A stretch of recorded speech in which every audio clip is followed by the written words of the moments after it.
within, they hold me tight.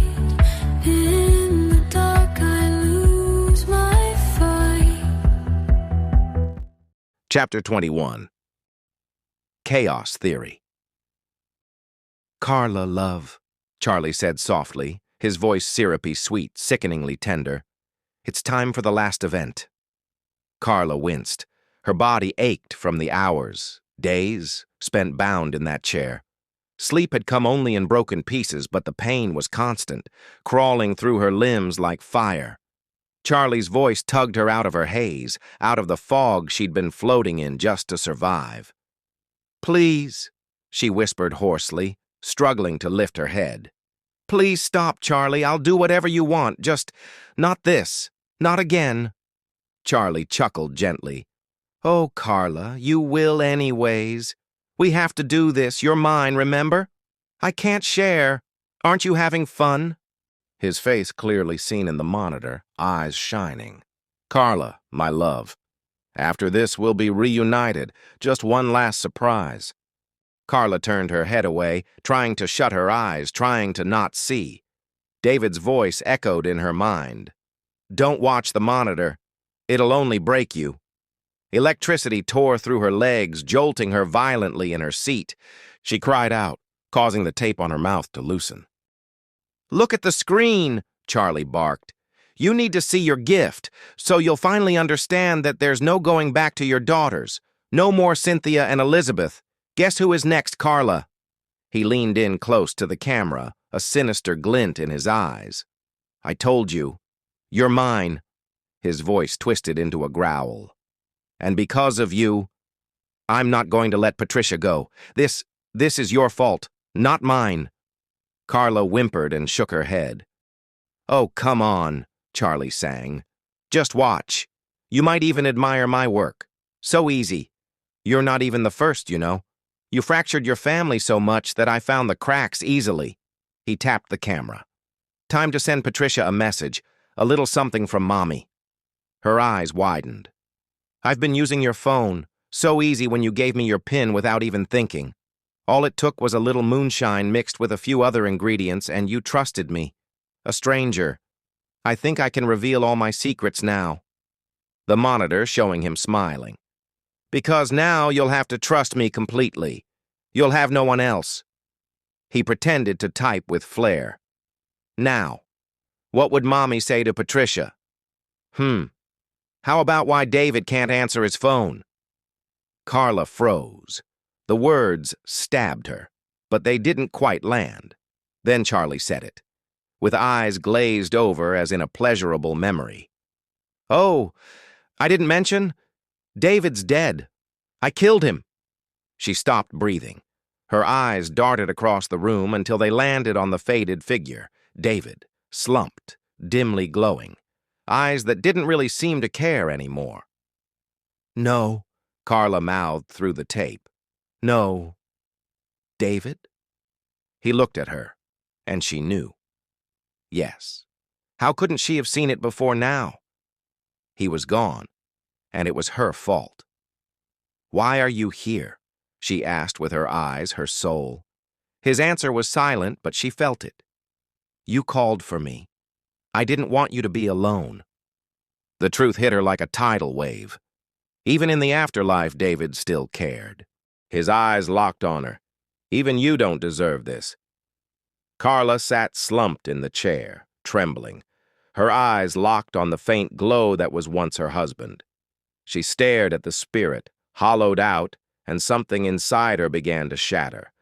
A memory stirred, one she hadn't allowed herself to visit in years. Our wedding? It was small. Just 2 witnesses, some friends from town. Nothing extravagant, but perfect in its own right. Carla wore the full white wedding dress and white daisies in her hair. David looked nervous, his hands shaking as he held hers. She remembered laughing, telling him to breathe, and then the vows. "I do," she said, without hesitation, without fear. She had meant it. Back then, she had really meant it. Now, chained and broken, Carla couldn't look away from the man who still stood by her, even in death. Guilt clawed at her. A new tide of shame she had kept buried for years was now rising faster than she could swim. Why had she pushed him away? She tried to find a real reason, but every excuse sounded empty. Too controlling? He was just trying to protect her and their family? Too emotional? She had broken his heart, again and again. Not fun enough? She had destroyed their joy before it even had a chance. Her stomach turned. Shame. A kind she had known in pieces all her life, but never like this. This was the shame you couldn't drink away. The kind that stays behind your eyes when you close them. Then the voice came. The lie she always leaned on. It can't all be my fault. Her eyes darkened. Her heart twisted again, not with guilt, but anger. Her expression curled into bitterness. If you had treated me better, she snapped, her voice cracking from behind the tape in pain. None of this would have happened. You should have made me happy. I wouldn't have needed someone else if you had been enough. The words echoed in the cold room. David's form flickered, but he didn't flinch. He stepped forward slightly, the light around him dimming with the weight of what he had to say. His voice, calm and haunting, filled her mind. Every day, I was there for you, even when you were the worst person I've ever lived with. I still stayed. If hate had a form you, it would look something like you. You never wanted someone to make you happy, Carla. You wanted someone to let you do whatever you wanted without consequence. Thick and brutal. The old anger didn't come back. She saw everything clearly now, like a fog had been lifted. She knew what she had done. She accepted responsibility. Sorrow flooded in, no excuses. She deserved this pain. I'm sorry, David. You did treat me well. For a moment it was quiet, terribly quiet. Carla's body trembled against the ropes, her eyes locked on David's dim form across the room. He wasn't moving, just watching her. Say something, she whispered. Please, don't just look at me. David's expression was unreadable, serene on the surface, but hollow beneath. The faint light flickered as her tears gathered, unstoppable now.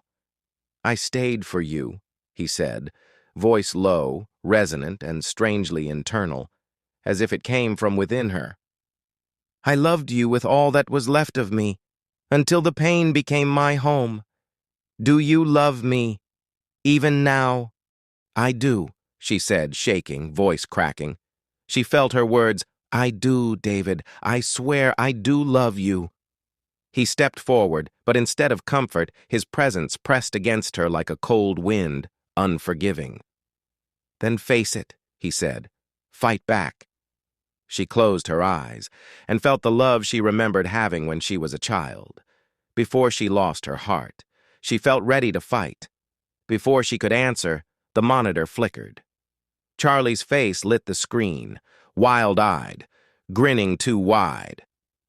What are you looking at, a ghost? He asked, voice sharp with mockery.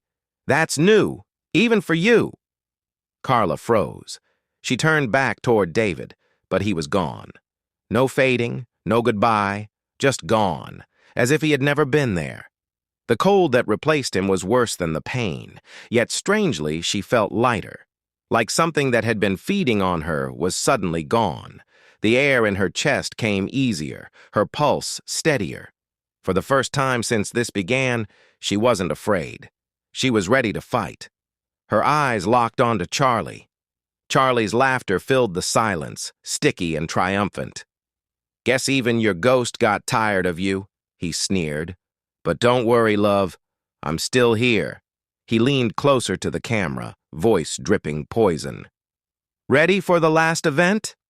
The screen glowed brighter, casting long, violent shadows across her face. Carla closed her eyes, yelled the same words she had once said at the altar, only this time to no one, just a promise she intended to keep. The tape on her mouth fell away. I do. The words left her mouth like a vow reborn, love, full of truth. Charlie blinked on the screen, confused for just a second. Then his grin returned, oily and wide. "Oh, sweetheart, you do what I say," he teased. "Always have. That's what makes us perfect." Carla lifted her head. Her voice trembled at first, but it wasn't fear anymore. It was fury sharpened into clarity. "No," she rasped. "You think I do what you say because you have to have control, because you need it. You can't exist without it, can you, Charlie? You're just a scared little man hiding behind a screen in pain." Charlie's smile faltered. "Carla," she cut him off, her voice rising with strength she didn't know she had. "David was 10 times the man you'll ever be. He didn't need to chain someone to feel powerful. He didn't need to break people to be loved. You think you're special because you make me beg? Because you scared me?" She leaned forward, straining against the ropes, her eyes burning into the monitor. "You're pathetic. You always were." Charlie's face twitched. "You don't mean that." "David lived for something real," she spat. You live for control, for fear. But you'll never have what he had. You'll never be him." Her voice dropped low, deliberate, lethal. "You're nothing without control. I hate you." For a heartbeat, silence. Then the monitor flickered, Charlie's stunned expression frozen mid-breath, before the image dissolved into static. Carla exhaled, slow and shaking. The chains around her arms felt lighter, almost unreal. Her body swayed forward, exhausted, as if the last of her strength had poured out through her words. The monitor went black, and Carla slumped over, her head falling against her chest. For the first time since it began, Carla felt peace.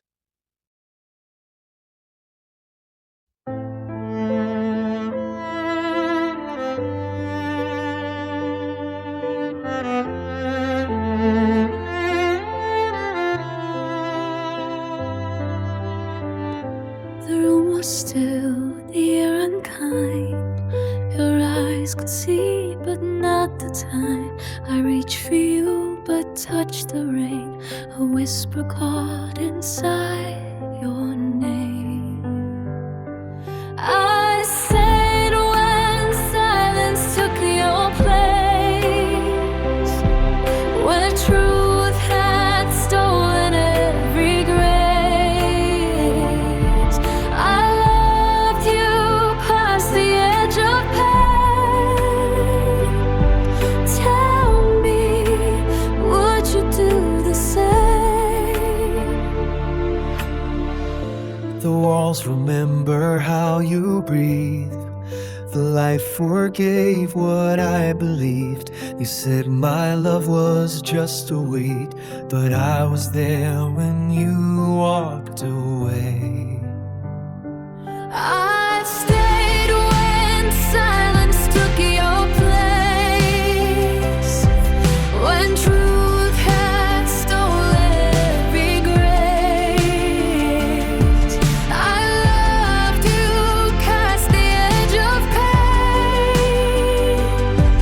Tell me, would you do the same?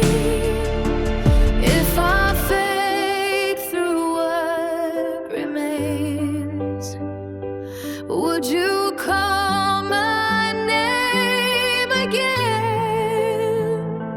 If I'm only what you lost, would you love me at the cost? I stayed when silence took your place, when love became an empty space. I loved you till you felt the same. Tell me, would you still say my name? The room was still, the air unkind. Your eyes could see, but not the time. I reached for you, but touched the rain. A whisper caught inside your name.